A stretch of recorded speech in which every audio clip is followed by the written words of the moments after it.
c'est une photo de mon premier livre. Donc, ça, c'est en 1976. J'ai commencé, bon, à ce moment-là, j'avais fait les Beaux-Arts, une année de Beaux-Arts et ensuite l'UQAM pour un bac en arts plastiques avec une option gravure. Et mon premier livre, c'est vraiment un réveil par rapport à mes expériences d'enfant qui jouaient avec les billots sur l'eau. Et vraiment, ce livre-là, on peut dire que c'est un livre séminal. C'est vraiment la graine qui a germé. Parce que tous les autres livres, si on les regarde bien, ils sont contenus dans le premier. Bon, on a l'eau et le bois, déjà comme langage graphique, langage plastique, le bois solide, dur, opaque, et par contraste avec l'eau qui est transparente, qui est claire, donc le noir, le blanc, le solide, le liquide. Et ça m'a vraiment intéressé. Ça, c'est une des images, il y en a 9. Et ce qui est intéressant quand on regarde l'eau, c'est qu'il y a des couches qui se forment. Moi, j'ai vraiment fait des croquis sur le bord de la rivière quand je me suis mis à travailler ce sujet-là. Et je voyais qu'il y avait des roches au fond de l'eau, il y avait des algues qui couraient, il y a les nuages qui se réfléchissent sur l'eau, il y a les billots qui flottent, et il y en a qui flottent entre deux eaux, il y en a qui flottent dessus. Alors, vous vous imaginez, quand on étudie ce sujet-là, on est vraiment placé en face d'une très grande complexité au niveau visuel. Alors, ça, c'est un livre que j'ai fait parce que ce qui est arrivé, c'est que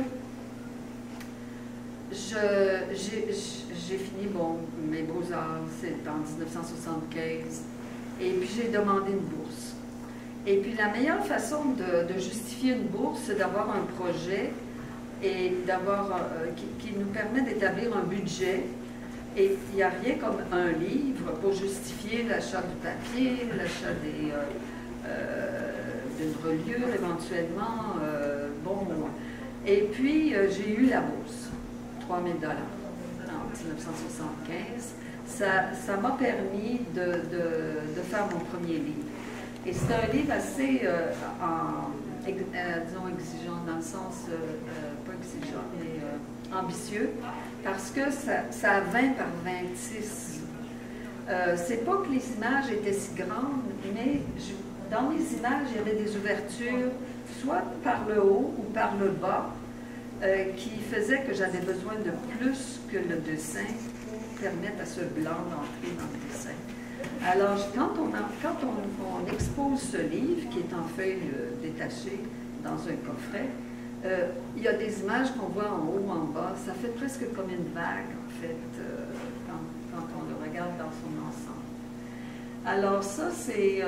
donc, là, j'ai eu une révélation parce que j'ai contacté... D'abord, la première révélation que j'ai eue, c'est par Jean Baudouin, qui est assis là parmi nous, qui est l'auteur de ce livre, et que j'ai rencontré quand j'avais 19 ans. Et c'est lui qui m'a ouvert à la littérature. Et par lui, à ses amis aussi, qui sont dans le domaine littéraire, que vous connaissez aujourd'hui très bien. Dans ce temps-là, on était tous de Shawinigan, on n'était pas connus. Mais c'est François Ricard, Yvon Rivard, Jean Baudouin. J'ai fait mes premiers livres avec des personnes de mon point, en fait. À ce moment-là, j'étais presque leur premier éditeur, en tout cas dans le cas de Jean, je pense que je suis sa première, même Yvon Rivard. Et puis, donc Yvon, lui, une fois que mes images étaient déjà faites, donc il a travaillé d'après les images de bois flottant sur l'eau pour écrire ses textes. Et son texte, le premier poème de ces 9 poèmes, c'est encore pour moi aujourd'hui le plus beau, le plus significatif, parce que, il faut vraiment le faire, c'est il y a 40 ans, et que je puisse dire ça encore 40 ans plus tard, que le premier poème de mon premier livre, c'est encore le plus beau. Alors, je vais vous le réciter parce que je mémorise des poèmes. Ça, c'est une autre de mes révélations les plus récentes, de quelques années, de mémoriser les poèmes qu'on a écrits pour moi, mais aussi, surtout de Jacques Proulx. D'aussi loin que je vienne, forêt, fleurissant mon premier souffle, d'aussi loin que je vienne, forêt, fleurissant mon premier souffle, où que j'aille, écorce soumise à l'usure de l'eau, où que j'aille, écorce soumise à l'usure de l'eau, je ne me connais d'autre mémoire que le flanc arrondi des montagnes. Je ne me connais d'autre mémoire que le flanc arrondi des montagnes. Ici, nul séjour, nulle mort ne saurait, qu'aucune rive ne saurait achever. Ici, nul séjour, nulle mort, qu'aucune rive ne saurait achever. Alors, quand on imagine la rivière qui est vraiment entourée de ces montagnes rondes, c'est vraiment le lit de la rivière qui m'a donné naissance au plan pictural. Et ça, c'est intéressant parce que je ne peux pas avoir référé à quelque chose de plus intime et plus profond dans le sens que c'est des expériences d'enfance qui m'ont donné la source de ma première inspiration, mais c'est aussi ce qui m'a fait me relier au monde. Et c'est bizarre parce que là, je vais ouvrir la feuille. Imaginez-vous, là, j'ai 27 ans, 28 ans. Et puis le nouvelliste me donne toute une page. Et là, j'ai mon livre, mon premier livre, mon grand livre, 20 par 26. Et en même temps, j'avais une proposition d'exposer ce livre-là à Paris. Donc, en étant très local, très ancré dans mon milieu, ça m'a comme ouvert au monde. Et bon, il y a eu d'autres expériences qui ont préparé ça, c'est-à-dire que dans ce temps-là, comme vous dire à quel point j'ai été chanceuse, bon, j'ai eu ces camps des arts, mais j'ai aussi, dans ce temps-là, il y avait des échanges franco-québécois en gravure. Hey, qu'est-ce que vous voulez de plus?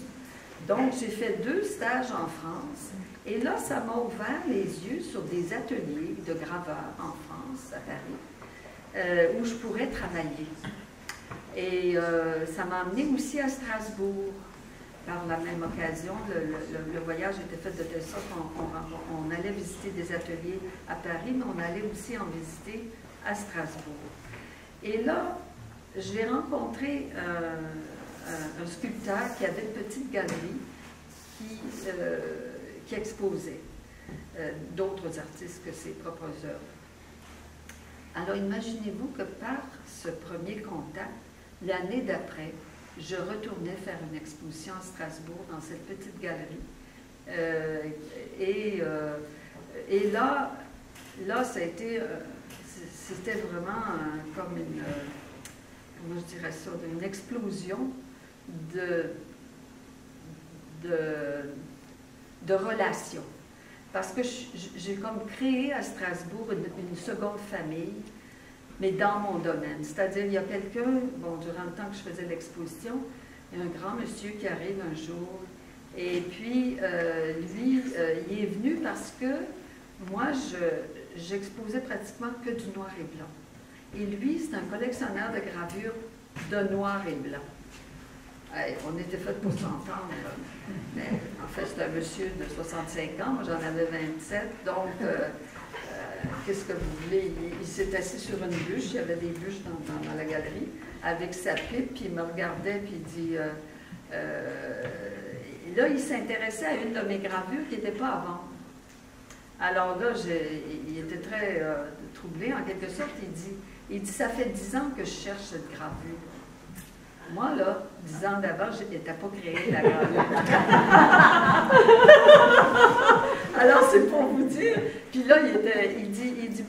un peu pour se justifier, il dit, je vais vous inviter pour venir voir ma collection. Mais là, la collection, c'était près de 1000 gravures. Et ces collectionneurs-là, ils collectionnent ça dans des cartons.